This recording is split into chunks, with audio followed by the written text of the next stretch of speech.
BGB ২৫ ব্যাটালিয়নের অধিনায়ক lieutenant colonel Jabbar Ahmed বলেছেন, সীমান্ত এলাকায় পূজা উদযাপনে কোনো হুমকি নেই। মঙ্গলবার ব্রাহ্মণবাড়িয়ার আখাউড়ার শ্রী শ্রী রাধা মাধব আখড়ায় পূজা মণ্ডপ পরিদর্শনকালে তিনি এ কথা বলেন। তিনি আরো বলেন, সম্প্রীতি বজায় রেখে সীমান্ত এলাকার মণ্ডপগুলোতে পূজা হচ্ছে। বিজিবি তৎপর আছে। ২৫ বিজিবি সরাইল ব্যাটালিয়নের ৩টি বেস ক্যাম্পের মাধ্যমে ৩৮ পূজা মণ্ডপের নিরাপত্তা নিশ্চিতে প্রতিটি মণ্ডপে দিনে ৪ বার টহল দেওয়া হচ্ছে। এ সময় শ্রী শ্রী রাধা মাধব আখড়ার সভাপতি চন্দন কুমার ঘোষ, পূজা উদযাপন পরিষদের আহ্বায়ক দীপক কুমার ঘোষ, সদস্য সচিব বিশ্বজিৎ পাল বাবু, পূজা উদযাপন ফ্রন্টের আহ্বায়ক জুটন বণিক, প্রিন্ট ও টেলিভিশন জার্নালিস্ট অ্যাসোসিয়েশনের সভাপতি মোহাম্মদ মহিউদ্দিন মিশু সহ অন্যান্যরা উপস্থিত ছিলেন। আমাদের সরাইল ব্যাটালিয়ন ২৫ বিজিবি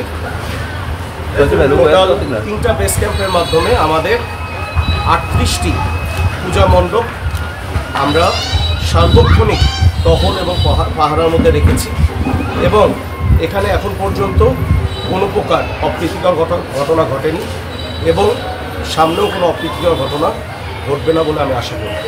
আমাদের সকল বেস ক্যাম্প থেকে প্রতিদিন ৪টা করে টহল প্রতি সময়ে প্রতিটি পূজা মণ্ডপে যাচ্ছে এবং সেটার সিকিউরিটি এনশিওর করছে।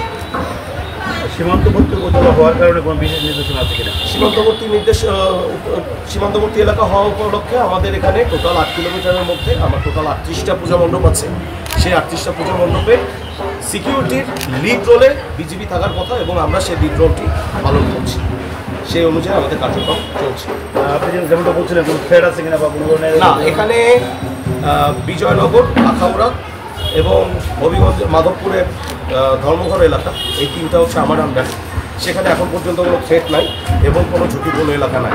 এখানে খুব অসাম্প্রদায়িকতা অনুযায়ী সবাই বসবাস করছে এবং সকলের মধ্যে খুব চমৎকার একটি মেলবন্ধন রয়েছে, যার ফলে সাধারণ জনগণ এবং আমাদের সকল ধর্মাবলম্বী মানুষজন অতি উৎসাহের সঙ্গে এই পূজার অনুষ্ঠানগুলি উদযাপন করছে।